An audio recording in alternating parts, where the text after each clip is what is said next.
Haleluya, haleluya. Engkau hadir di tengah-tengah kami, umat-Mu Tuhan. Malam hari ini kami boleh merasakan kehadiran Tuhan di tengah-tengah kami. Malam hari ini kami boleh merasakan lawatan Tuhan. Sebab sungguh kami bersyukur Engkau Allah yang mengasihi kami. Engkau Allah yang selalu memperhatikan kehidupan kami. Tak sedetik pun Tuhan kami luput dari perhatian-Mu. Kami bersyukur Tuhan, dan sungguh pada malam hari ini jikalau kembali kami boleh datang menghampiri hadirat-Mu, semuanya karena kemurahan Tuhan, karena kasih setia-Mu Engkau tunjukkan. Dan sungguh kami bersyukur berbahagia berada di hadirat-Mu pada hari ini Tuhan. Mari Kau pimpin urapi kami semuanya untuk memuliakan meninggikan Engkau lewat ibadat kami pada saat malam hari ini. Engkau juga pakai urapi kami hamba-hamba-Mu yang akan percaya akan melayani. Mulai dari pemimpin puji-pujian, para pemain musik, layakkan kami semuanya Tuhan. Dan hamba-Mu yang Tuhan percaya akan menyampaikan firman Tuhan di tengah-tengah kami. Engkau juga pakai hamba-Mu, urapi hamba-Mu, menyampaikan maksud Tuhan, menyampaikan rencana Tuhan, menyampaikan kasih-Mu malam hari ini bagi kami umat-Mu Tuhan.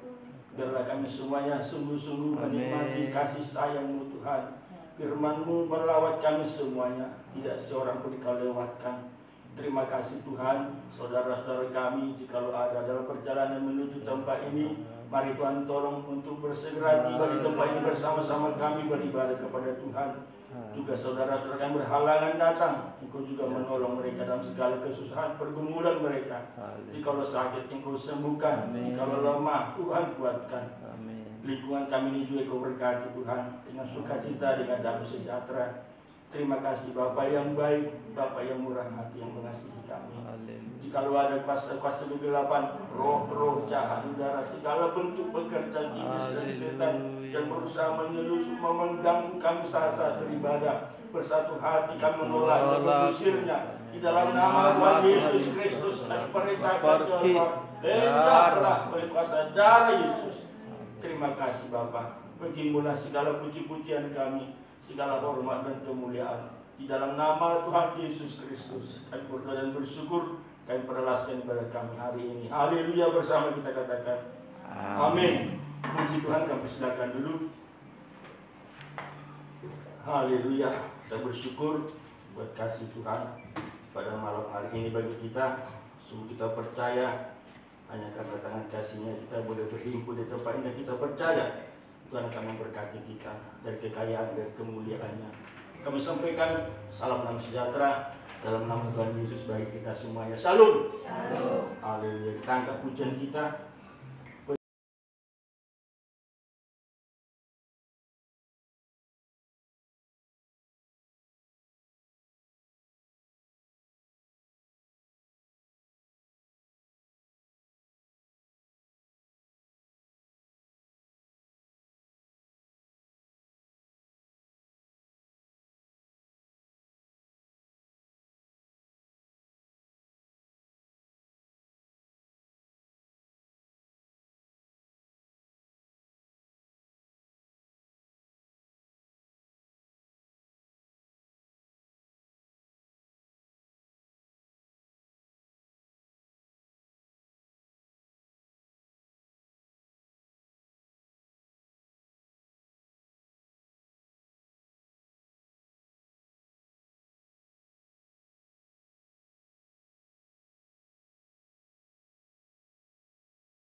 indah, oh betapa indah, oh betapa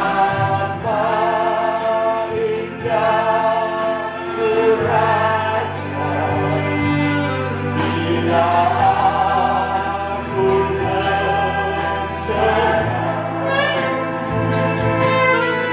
kau sendiri menjadi pembela. Amin Tuhan, haleluya.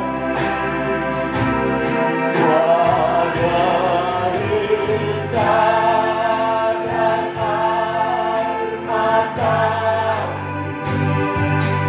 oleh kuasa Tuhan membawaku pada kemuliaan. Kunci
haleluya, puji Tuhan. Masih kita angkat pujian kita, dengan sukacita kita angkat pujian ini. Kami terima kuasa-Mu Tuhan. Haleluya. Ini kita semua bersama kita bangkit berdiri, masih kita angkat pujian kita pada Tuhan.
Karyamu nyatakan kebenaran.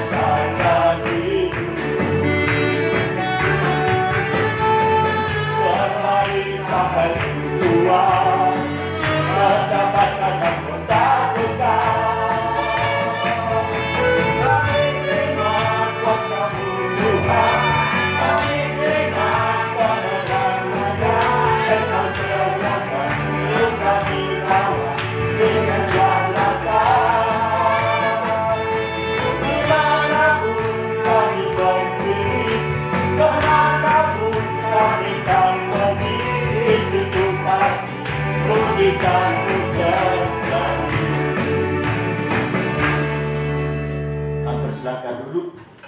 Haleluya, puji Tuhan. Kita bersyukur buat kasih Tuhan yang menyertai kita dengan kuasa-Nya yang tiada terbatas untuk memberikan kita kemenangan demi kemenangan. Haleluya. Masih kita angkat pujian kita, tahun Yobel.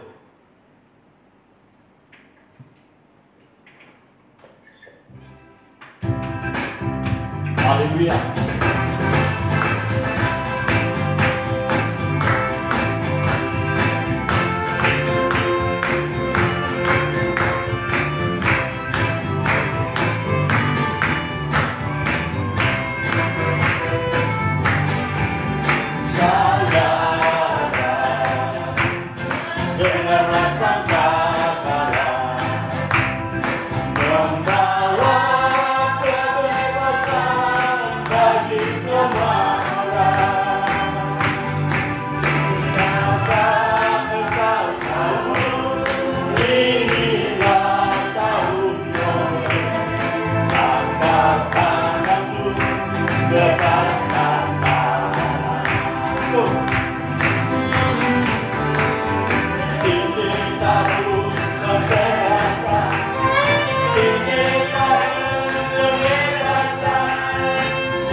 Dan hari ini kita akan mendengarkan firman Tuhan yang bagaikan sangkakala melepaskan kita dari cacat celah kita, membawa kita masuk dalam kemuliaan Kristus. Kita siapkan hati kita, kita siapkan pikiran kita, dan kita nikmati kasih Tuhan. Saya undang kita semua bersama, kita berdiri.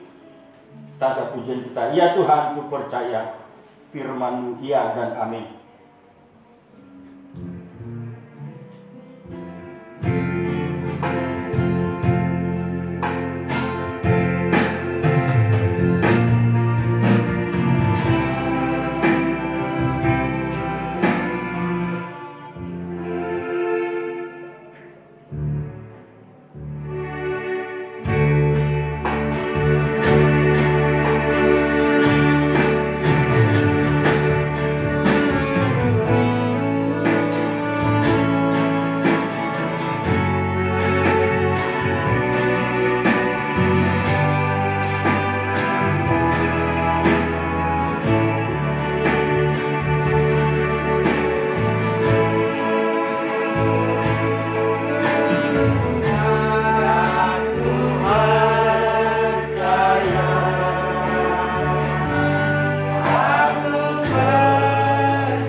Tuhan ku percaya. Ya Tuhan ku percaya. Aku percaya.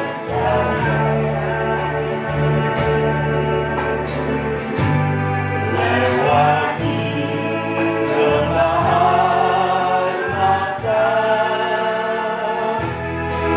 Firman-Mu ada hati,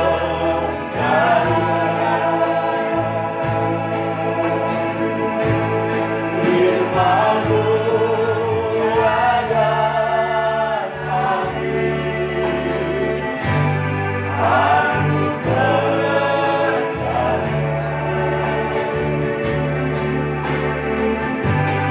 Kemenangan sudah terjadi,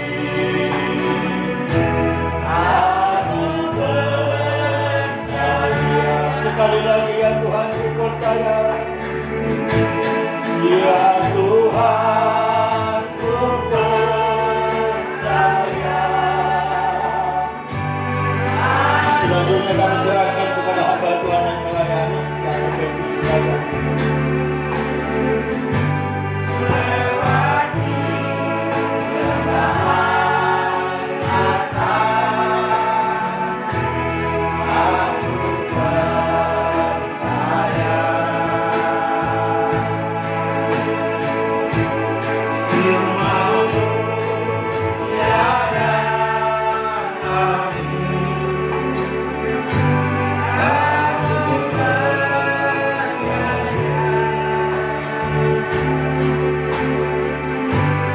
Kemenangan sudah terjadi, aku percaya. Ya Tuhan, ku percaya.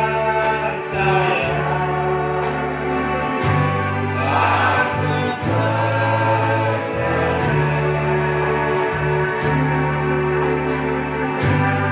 Lewati kelemahan mata,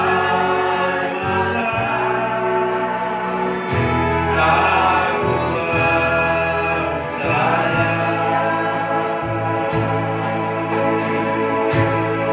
Firman-Mu tiada habis, aku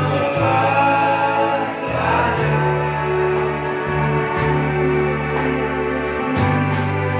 Kemenangan sudah terjadi, aku percaya.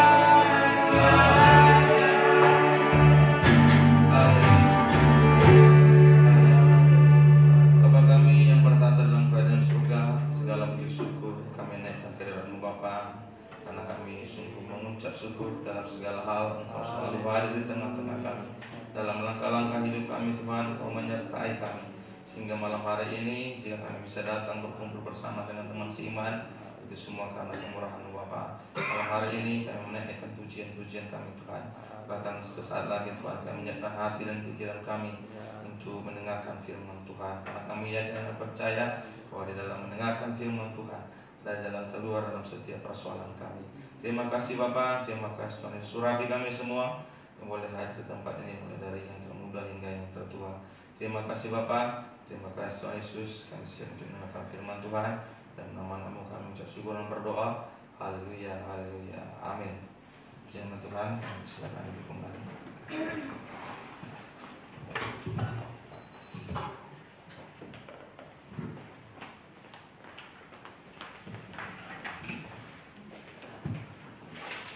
Puji nama Tuhan. Saya menyampaikan salam sejahtera dalam nama Tuhan Yesus Kristus. Shalom. Puji nama Tuhan, kita selalu bersyukur kepada Tuhan karena Tuhan sungguh baik dalam hidup kita. Kita sungguh merasakan pribadi lepas pribadi dalam setiap pekerjaan, dalam setiap langkah hidup kita. Tuhan sungguh menyertai kita. Jika Tuhan menyertai kita, sungguh kita bisa melewati hari-hari ini, itu kita syukuri. Terlebih lagi kita masih bisa bersama-sama berkumpul dengan teman seiman, memuliakan nama Tuhan. itu yang kita selalu syukuri. Bukan perkara-perkara jasmani yang terpenting, tetapi terpenting lagi bisa kita sama-sama mendengarkan firman Tuhan. Malam hari ini sebelum kita datang menyembah Tuhan, mari kita membaca sebuah firman Tuhan yang tertulis dalam kitab Habakuk pasal yang ketiga. Mulai nanti kita baca ayat yang pertama sampai 19, tetapi nanti akan kita pilah-pilah yang menjadi pelajaran kita malam hari ini.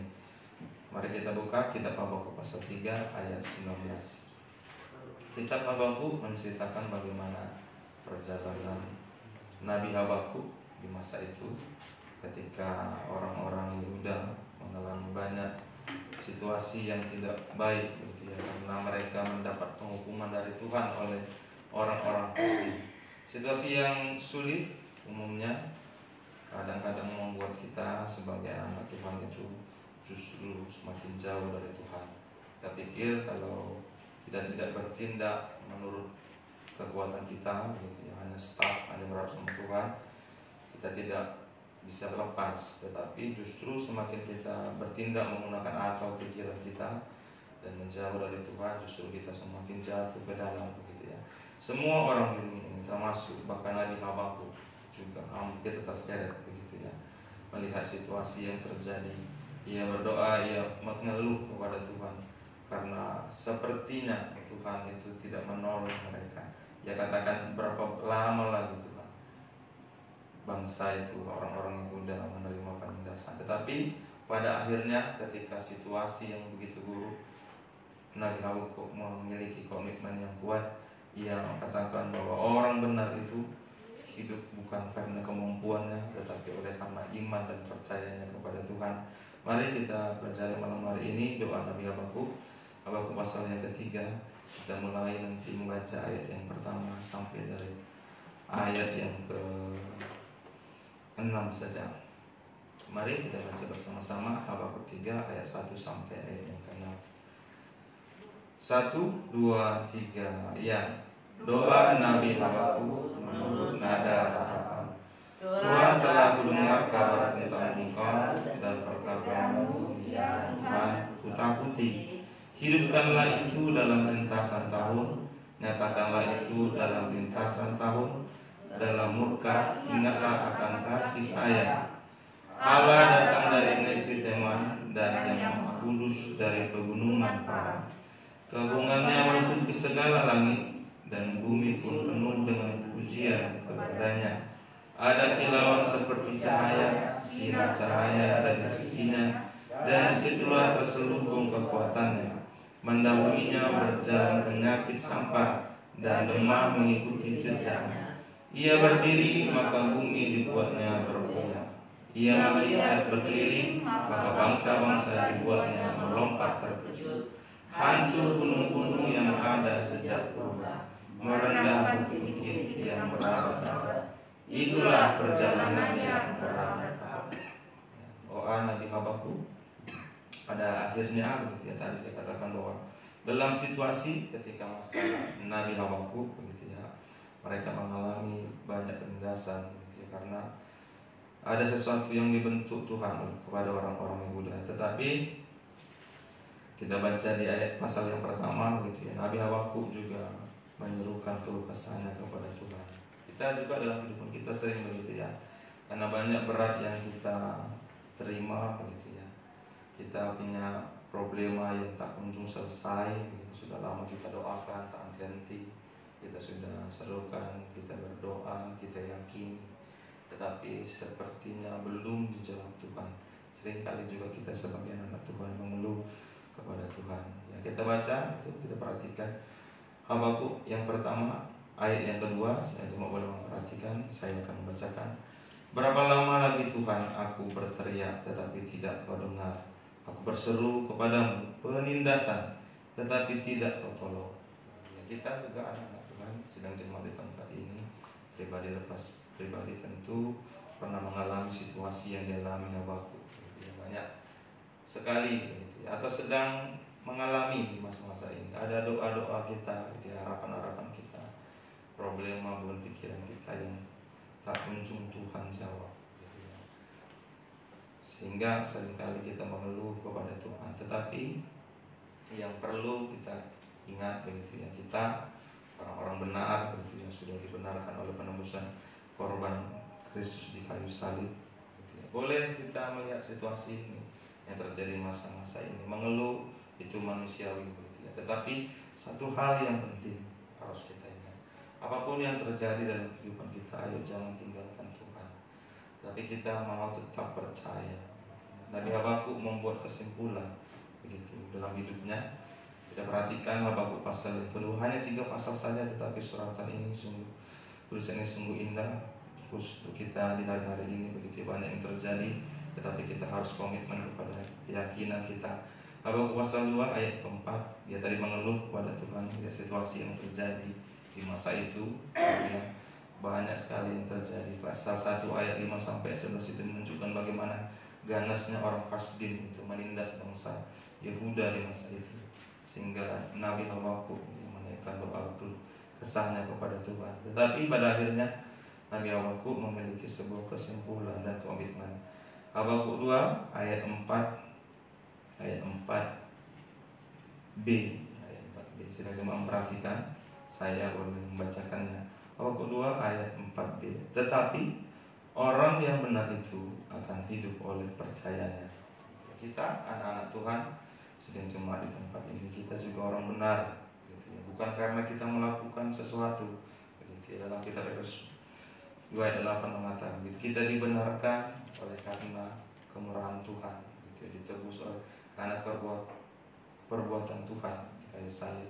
Oleh sebab itu apapun yang terjadi seharusnya kita hidup oleh iman gitu ya. Roma 1 ayat 17 begitu mengatakan orang benar hidup oleh iman. Situasi dalam hidup ini silih berganti, musim-musim berganti. Kadang kita diberkati Tuhan, kadang juga seizin Tuhan mengalami kurang gitu ya, kekurangan. Tetapi selalu kita yakin kepada Tuhan, segala sesuatu yang terjadi dalam hidup kita, entah itu baik, entah itu kurang baik gitu ya. Ada sesuatu yang ingin Tuhan bentuk dalam hidup kita.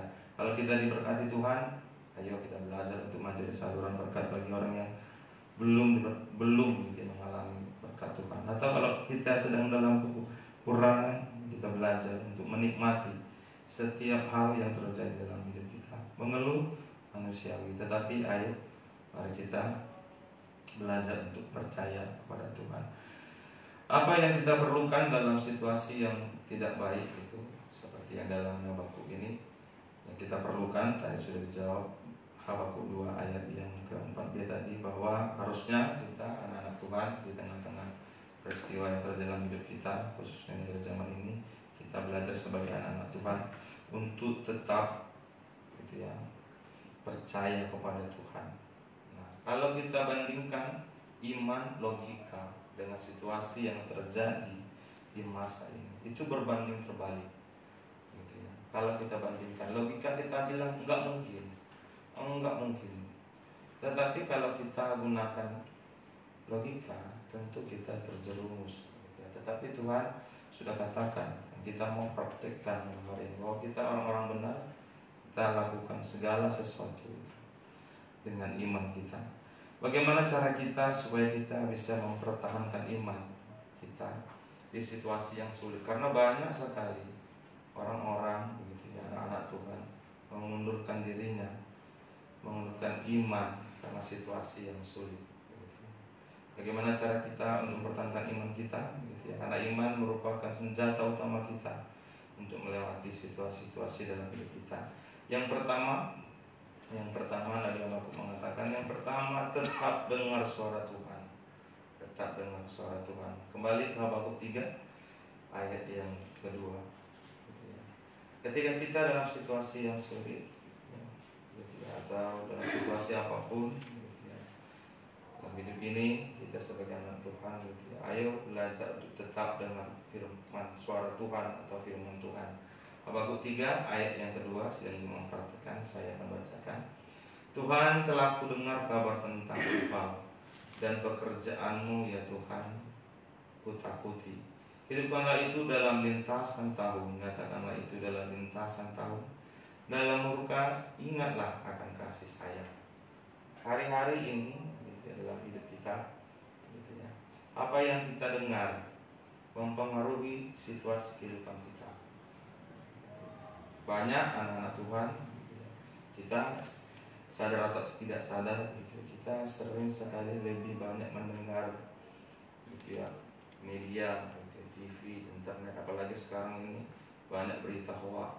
Baru-baru ada vaksin bilang kalau orang divaksin nanti bisa mati gitu. Kakinya bengkak kah, inilah, artinya tidak terjadi seperti itu. Atau kita anak-anak Tuhan sering sekali dengar isu, oh isunya begini, apa kata orang, oh kata orang begini, udahlah nggak usah ibadah, apa ibadah habis waktu, lebih bagus di rumah lakukan ini. Nah justru seperti itu ya, mempengaruhi gitu ya, kehidupan kita. Hal seperti itu bukan membuat kita semakin maju, tetapi justru melemahkan kita secara jasmani, terlebih secara rohani gitu. Tetapi apa kata firman Tuhan, dalam situasi yang tidak baik atau baik, justru kita harus meningkatkan iman kita. Dari mana kita bisa meningkatkan iman kita? Tentu mendengar suara Tuhan. Roma 10 ayat 17. Jadi iman timbul itu karena pendengaran firman Tuhan. Makanya kita bersyukur kita selalu mengikuti 3 pola macam ibadah, hari demi hari kita dibaharui oleh firman Tuhan. Mengapa kita harus dengar suara Tuhan? Suara firman Tuhan, bukan suara yang lain.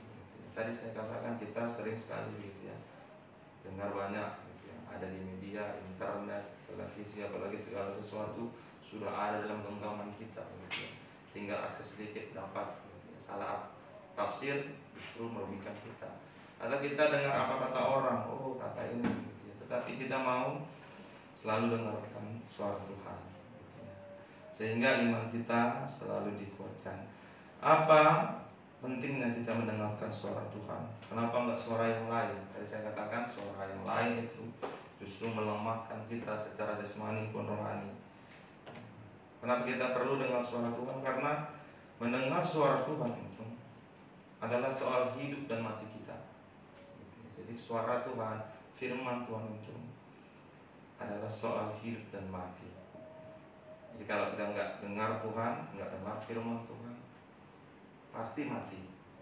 Ayat kita baca Yesaya 55 ayat 30. Mungkin enggak mati secara jasmani, mati rohani.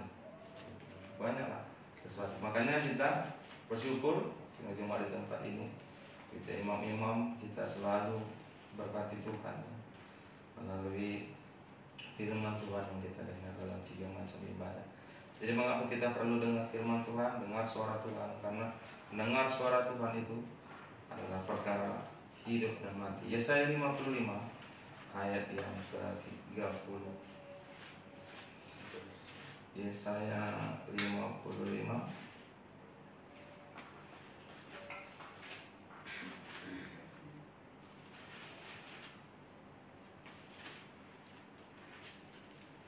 Yesaya 15 ya. Sendengkanlah telingamu. Yesaya 55. Yesaya 55 ayat 3. Yesaya 55 ayat yang ketiga. Mari Yesaya 55 ayat yang ketiga. Yesaya 55 ayat yang ketiga. Mari kita baca bersama-sama Yesaya 55 ayat yang ketiga. 1, 2, 3 ya. Sendengkanlah telingamu dan datanglah kepadaku. Dengarkanlah, maka kamu akan hidup. Aku hendak mengikat perjanjian abadi dengan kamu, menurut kasih setia yang teguh yang kujanjikan kepada Daud. Ya, firman Tuhan katakan, sendengkan telingamu, datang kepadaku, dengarkanlah, maka kamu akan hidup. Kalau sudah Tuhan katakan kamu akan hidup, tentu saja perkara jasmani dan rohani kita hidup. Contohnya, contoh dalam Alkitab, ketika Ahab, kita ingat Raja Ahab di dalam cerita raja-raja gitu ya, mengajak Raja Yosafat gitu ya, untuk merebut Ramot Gilead gitu ya. Yosafat bilang sama Raja Ahab gitu, supaya menanyakan firman Tuhan dulu. Bagaimana kita tanya dulu Tuhan sebelum kita berperang gitu. Kemudian mereka memanggil gitu ya Nabi Mika, tetapi Nabi Mika menyampaikan supaya mereka enggak berperang. Tetapi Ahab itu ya memang enggak mau dengarkan suara Tuhan, sehingga berujung kematian. Nah, kita juga anak Tuhan begitu ya, dalam melakukan situasi apapun ya belajar dengarkan Tuhan. Makanya kita bersyukur kita hidup dalam pengembalaan. Coba kita baca 1 Raja-Raja 22 ayat yang kelima. Makanya firman Tuhan begitu ya, suara Tuhan itu mempengaruhi kehidupan kita. Hidup dan mati kita itu ya, tergantung dari bagaimana kita mendengarkan suara Tuhan. Dari mana kita bisa dengarkan suara Tuhan? Tentu saja praktek sederhananya adalah dalam ibadah kita. 1 Raja-Raja 22 1 Raja 22 ayat yang kelima. Mereka ingin merebut Ramot Gilead gitu ya, dari negeri Aram gitu. Tetapi Yosafat ini Raja Yehuda mengatakan, tanyakan dulu firman Tuhan, bagaimana, apakah berperang apa enggak. Tetapi Raja Ahab itu memang dengar firman Tuhan, tetapi enggak melakukan, sehingga pada akhirnya ia mati. 1 Raja-Raja 22 ayat yang kelima.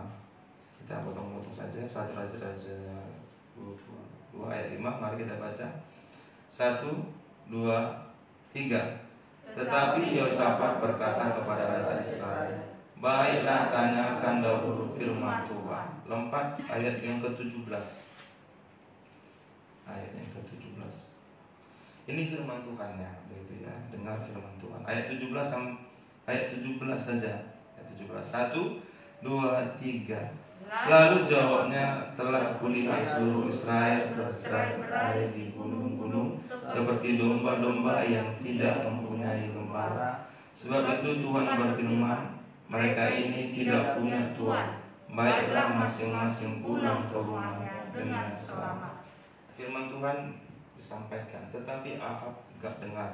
Tetap mereka berperang, sehingga pada akhirnya Ahab itu justru mati. Kita baca ayat yang ke-34. Ayat yang ke-34. Ayat 34 dan ayat 35. 1, 2, 3 ayat. Tetapi seorang menarik panahnya dan menembak dengan sembarang saja dan mengenai Raja Israel di antara sambungan baju jilanya. Kemudian ia berkata kepada pengemudi keretanya, putar, bawa aku keluar dari pertempuran, sebab aku sudah luka. Ayat 35. Tetapi pertempuran itu bertambah seru pada hari itu, dan raja tetap ditopang berdiri dalam kereta berhadapan dengan orang itu sampai ia mati pada waktu petang. Darahnya mengalir dari lukanya ke dalam palung kereta. Ya, tadi akibat dari enggak mau dengar firman Tuhan tadi. Makanya Yesaya tadi katakan, sendeng telingamu dan datang padaku, dengarkan, maka kamu akan hidup. Kita hari-hari ini hidup, gitu ya. Kita dipelihara oleh Tuhan, kita diberkati, kita bercukupan, kita sehat. Harus kita sadari itu karena kita anak-anak Tuhan dengar firman Tuhan. Ya. Firman Tuhan juga katakan dalam kitab lain, manusia hidup bukan dari roti saja, tetapi dari firman Tuhan.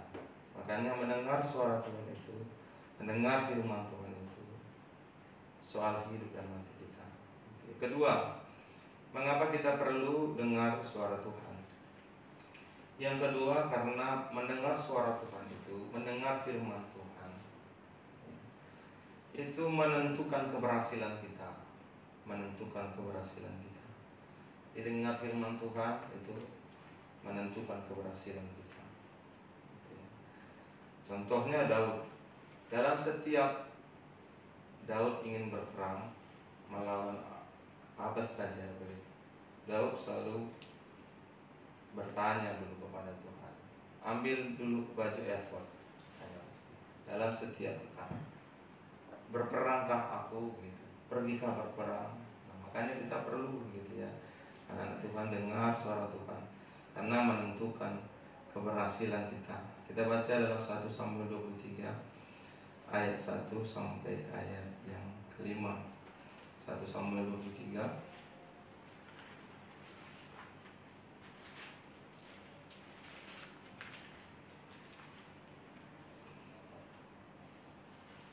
ayat 1 sampai 2 saja. 1 Samuel 23 ayat 1 sampai ayat yang kedua. Banyak contoh lain dalam setiap peperangan Daud selalu bertanya sama Tuhan, sehingga Daud akhirnya tampil sebagai pemenang. Kita juga sebagai anak Tuhan dalam kehidupan kita sehari-hari begitu ya. Dalam doa-doa kita mau bertindak, mengambil keputusan, ayo kita bertanya kepada Tuhan. Mari kita baca 1 Samuel 23 ayat 1 sampai dengan ayat yang kedua. 1, 2, 3. Ya, diberitahukanlah kepada Daud begini: ketahuilah orang Filistin berperang melawan kota Keila dan mencari tempat-tempat mengerikan. Lalu bertanyalah Daud kepada Tuhan, apakah aku akan pergi mengalahkan orang Filistin itu? Jawab Tuhan kepada Daud, pergilah dan kalahkanlah orang Filistin itu dan selamatkan Keila. Ya, kita juga begitu ya. Hari-hari ini bagaimana kita ketika mengambil keputusan, ketika ingin bertindak, tanya Tuhan begitu ya. Dalam doa kita, apa dengar kata orang tadi, dengar kata media atau dengar kata siapa? Mari ini koreksi bagi kita. Jadi bagaimana iman kita itu bisa bertumbuh, tetap kuat dalam situasi yang tidak baik sekalipun. Yaitu yang pertama tadi, dengar suara Tuhan. Habakuk tadi, telah kudengar. Kemudian mengapa gitu ya, dalam hidup ini sering sekali ya kita sadari gitu ya, kita tuh lebih cenderung tidak mendengar suara Tuhan. Kalau boleh jujur gitu ya, sering sekali kita itu sepertinya bertolak begitu ya dengan kenyataan firman Tuhan. Selalu bentrok logika situasi dengan iman kita. Tadi kan sudah kita tahu bahwa mendengar suara Tuhan, mendengar firman Tuhan itu terkait soal hidup dan mati kita. Kemudian mendengar suara Tuhan itu gitu ya, menentukan keberhasilan kita. Tetapi dalam hidup kita, prakteknya sering sekali manusia gitu ya, kita sendiri juga tidak dengar suara Tuhan. Pertama gitu ya. Yang pertama alasannya gitu ya, sering terjadi mengapa kita nggak mau dengar suara Tuhan gitu. Yang pertama, karena ada prasangka negatif terhadap si pemberita firman. Ada prasangka negatif kepada si pemberita firman Tuhan. Ada prasangka buruk kita terhadap si penyampai firman Tuhan. Entahkah itu kepada Bapak Gembala, entahkah kepada pemberita firman Tuhan yang lain begitu ya. Mungkin ini Bapak Gembala ini sudah tahu permasalahan itu, sengaja disindir-sindir. Wah, firman Tuhan memang ditujukan untuk saya, memang udah tahu dia.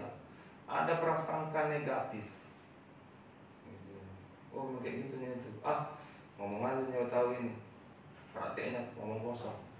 Sehingga firman Tuhan itu nggak kita terima karena sudah berprasangka negatif terhadap si pemberita firman.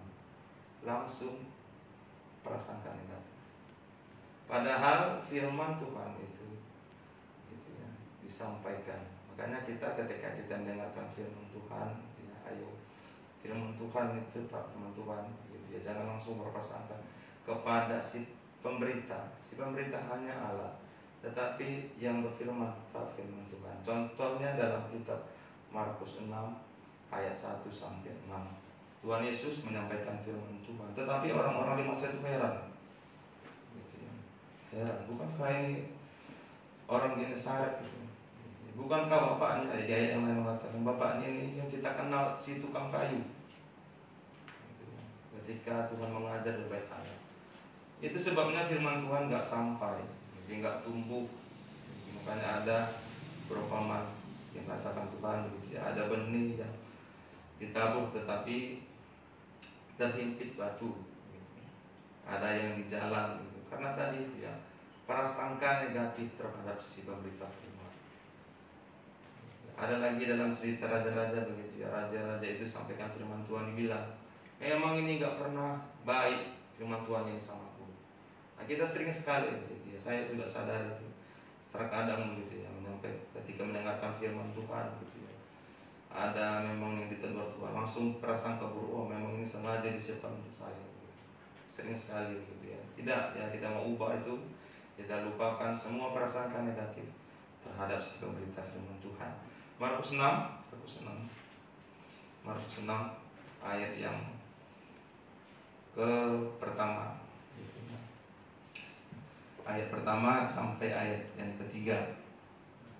Sekali terjadi kita sedang jemaat gitu ya, makanya kita dengar firman Tuhan, dengar tapi nggak lakukan, karena langsung dibentengi dengan prasangka negatif terhadap pemberita.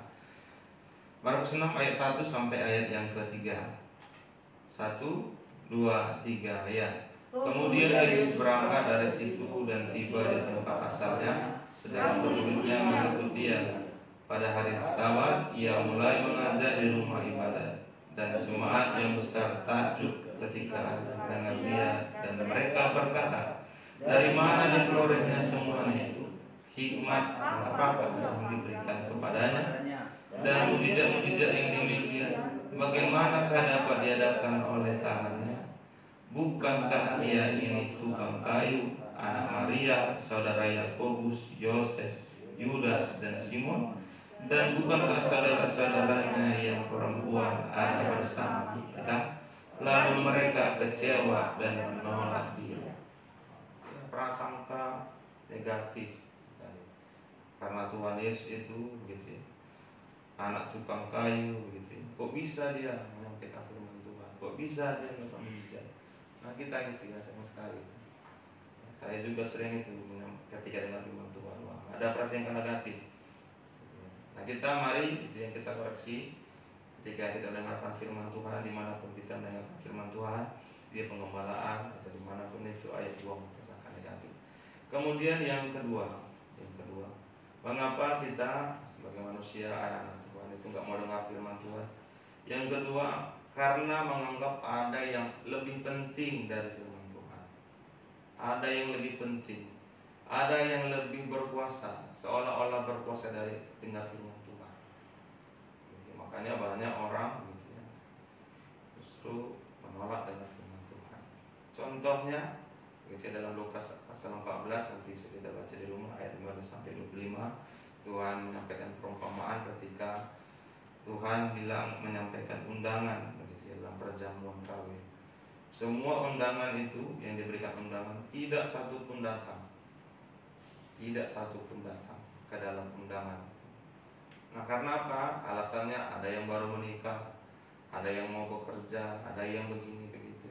Karena menganggap ada yang lebih penting.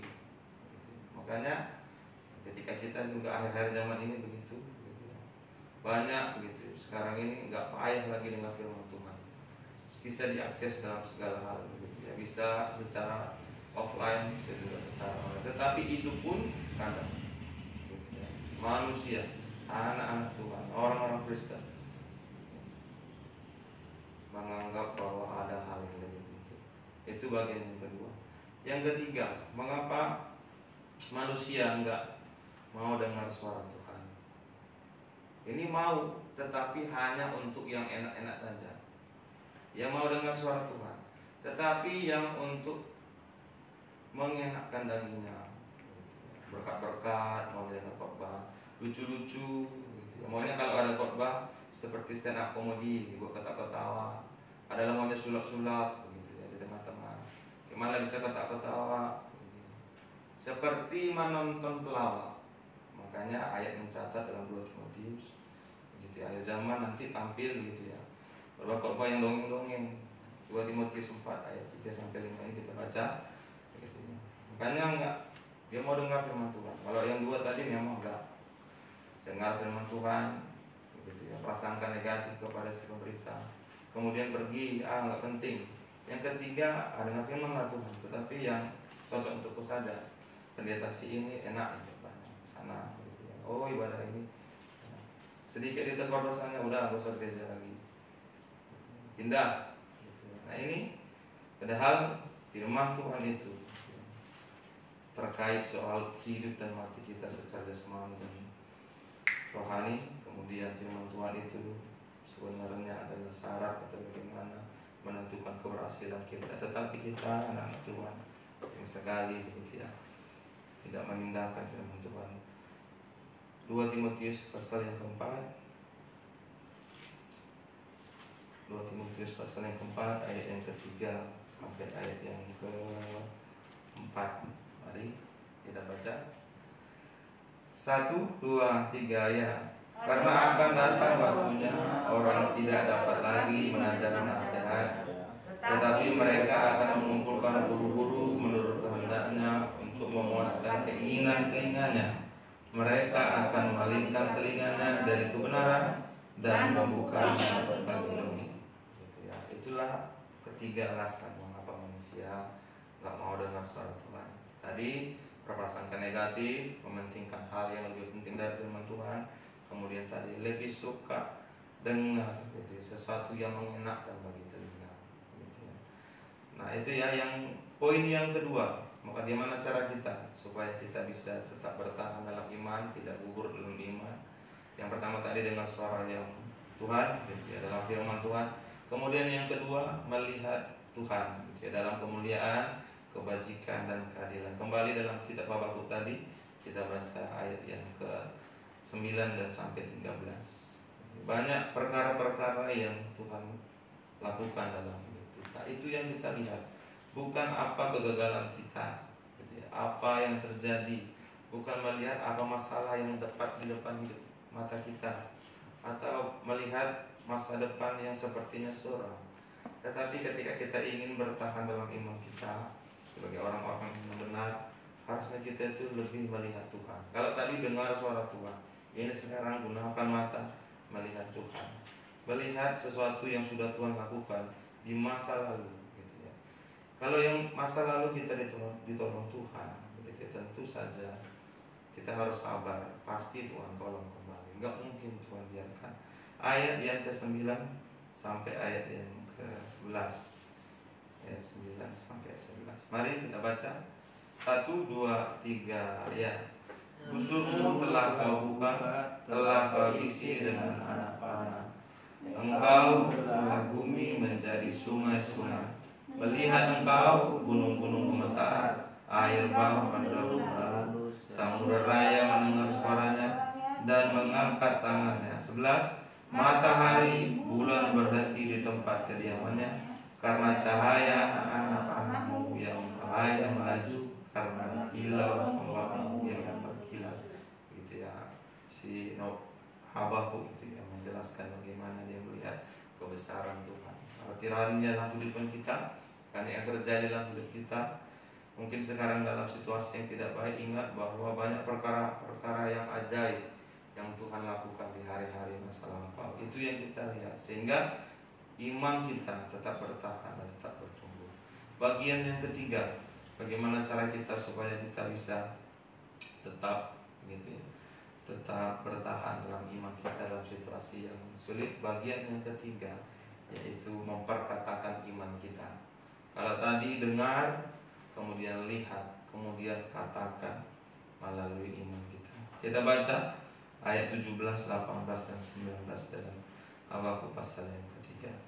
Supaya iman kita bertumbuh, tetap kuat dalam situasi yang tidak baik, ayo perkatakan dengan iman. Makanya kita dikatakan orang benar itu akan hidup oleh percayanya. Pasal 3 ayat 17, 18 dan 19. 1, 2, 3 ayat. Sekalipun pohon ara tidak berbunga, pohon anggur tidak berbuah, hasil pohon zaitun mengecewakan, sekalipun ladang-ladang tidak menghasilkan bahan makanan, kambing domba terhalau dari kurungan, dan tidak ada lembu sapi dalam kandang. Namun aku akan bersorak-sorai di dalam Tuhan, berhiari-hari dalam Allah yang menyelamatkan aku. Allah Tuhanku itu kekuatanku. Ia membuat kakiku seperti rusa. Ia membiarkan aku berjejak di bukit-bukitku. Sekalipun kita anak-anak Tuhan adalah anak-anak Tuhan yang sekalipun, bukan seandainya. Sering sekali kita itu seandainya seperti ini, seandainya. Tetapi kita anak Tuhan yang sekalipun pohon ara tidak berbunga, tetapi aku tetap bersorak, memperkatakan iman yang diperkatakan, tidak ragu, maka hal itu yang terjadi. Bilangan 14 ayat 28 mengatakan, katakan. Tuhan katakan, seperti yang engkau katakan, maka itu yang aku lakukan. Ketika kita memperkatakan sesuatu dengan iman kita, maka itu yang terjadi. 3 hal yang contohnya ketika kita memperkatakan iman, memperkatakan yang kita percaya, maka yang terjadi. Yang pertama, kita ingat peristiwa wanita yang mengalami 12 tahun pendarahan. Ya, ada seorang wanita di zaman pelayanan Tuhan Yesus di dunia mengalami penderitaan 12 tahun pendarahan. Ingat apa yang ia katakan, asal jamah bajunya, maka aku sembuh. Diperkatakan dengan ini, asal jamah, dikatakan dulu. Dia nggak melihat, oh nggak mungkin, banyak kali orang ini, kayak mana dia bisa menyentuh Tuhan Yesus? Ratusan orang, ribuan orang berdesak-desakan, sementara dia pendarahan. Begitu. Ayat mencatat begitu. Tuhan katakan, siapa yang menyentuh aku? Bahkan Tuhan Yesus ditertawakan dalam murid-muridnya. Begitu banyaknya orang, Tuhan tanyakan siapa yang menyentuh? Enggak ada kuasa yang keluar. Mengapa? Karena ia memperkatakan firman Tuhan. Perlu kita baca Bilangan 14 ayat 28 ini penting supaya kita dalam situasi apapun, gitu ya, dalam sakit kah, dalam masalah apapun, ayat kita perkatakan. Kalau kita katakan sembuh, pasti sembuh. Ini kita enggak, kalau masalah sakit makin sakit lah. Orang kita bilang sakit selalu sakit gitu. Atau ada masalah, oh enggak mungkin ini bisa terjadi. Benar, enggak mungkin. Karena apa? Karena kita sudah memperkatakan tidak mungkin. Tetapi kita sebagai anak Tuhan yang percaya karena iman kita perkatakan ya, dengan iman kita, maka itu yang terjadi. Bilangan 14 ayat 28. Bilangan 14 ayat 28. Mari Bilangan 14 ayat 28. Bilangan 14 ayat 28. 1, 2, 3 ayat. Katakanlah kepada mereka, demi aku yang hidup, demikianlah firman Tuhan, bahwasanya seperti yang kau katakan di hadapanku, demikianlah akan kulakukan kepadamu. Tadi pertama contohnya peristiwa si perempuan yang 12 tahun pendarahan. Dia katakan asal ku jamah sembuh. Betul, dijamah zumbai baju Tuhan Yesus sembuh, berhenti pendarahannya. Kemudian yang kedua, peristiwa orang kusta yang Tuhan tahirkan. Dia katakan, jika engkau mau Tuhan, engkau bisa mentahirkan aku. Tuhan tahirkan melalui perkataan. Yang ketiga, yang terakhir, yang sangat kita kenal peristiwa Daud mengalahkan Goliat. Gitu ya. Kalau dulu Tuhan tolong mengalahkan singa, mengalahkan beruang, kali ini juga Tuhan selamatkan. Kalau sekarang Goliat kau datang menggunakan begitu ya pedang, tetapi aku dengan Tuhan, hari ini juga engkau akan mati. Benar yang terjadi. Begitu ya, si Daud tampil sebagai pemenang. Hari-hari ini begitu ya, apapun yang terjadi dalam hidup kita, ayo kita orang benar, kita sudah ditebus gitu ya, oleh darah Kristus, kita dipersiapkan menjadi mempelai perempuan Tuhan. Harusnya kita dalam setiap kehidupan kita mempertahankan iman kita bertumbuh dalam iman begitu. Dalam situasi yang sulit, ingat, ayo dengar suara Tuhan. Kemudian kedua, ingat, ayo lihat apa yang sudah Tuhan lakukan dalam hidup kita. Ketika dalam situasi apapun, ayo perkatakan iman. Ayat terakhir sebelum kita datang menyembah kepada Tuhan, kita baca Mazmur 56 ayat 3 sampai ayat yang keempat. Ini merupakan salah satu ayat favorit saya begitu ya. Ketika takut, ketika khawatir, ketika apapun yang terjadi tentang masa depan, tentang apapun yang terjadi saat ini menjadi ayat yang selalu menguatkan kita. Kita percaya bahwa tidak ada yang bisa dilakukan manusia terhadap kita ketika kita percaya kepada Tuhan.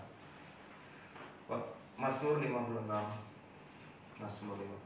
ayat yang ketiga sampai ayat yang ayat yang keempat sampai ayat yang kelima. Waktu aku takut, aku percaya kepada Tuhan. Apapun yang terjadi dalam hidup kita, ayo percaya kepada Tuhan. Mari kita baca bersama-sama dengan yakin dan percaya Mazmur 56 ayat yang keempat sampai ayat yang kelima. 1, 2, 3 ya. Waktu aku takut, aku ingin percaya kepada Allah yang firman-Nya kupuji, kepada Allah aku percaya, aku tidak takut. Apakah yang dapat dilakukan manusia terhadap aku? Puji nama Tuhan, ini yang menjadi rumah kita malam hari ini. Ayo kita percaya dalam hidup kita apapun yang terjadi dalam hidup kita berjalan dengan iman kita kepada Tuhan, karena kita tahu bahwa Tuhan kita itu Allah yang setia. Musim-musim boleh berganti dalam hidup kita, ada situasi yang seizin Tuhan kita harus lalui begitu ya. Tapi harus kita yakin dan percaya Tuhan tidak pernah meninggalkan kita. Ketika kita percaya, ketika kita berseru, Tuhan akan mendengarkan seruan kita. Mari pemain musik tampil ke depan, kita akan bersama-sama menaikkan pujian kita menyembah kepada Tuhan. Kita naikkan pujian kita dari nyanyian rohani yang nomor 104.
Ina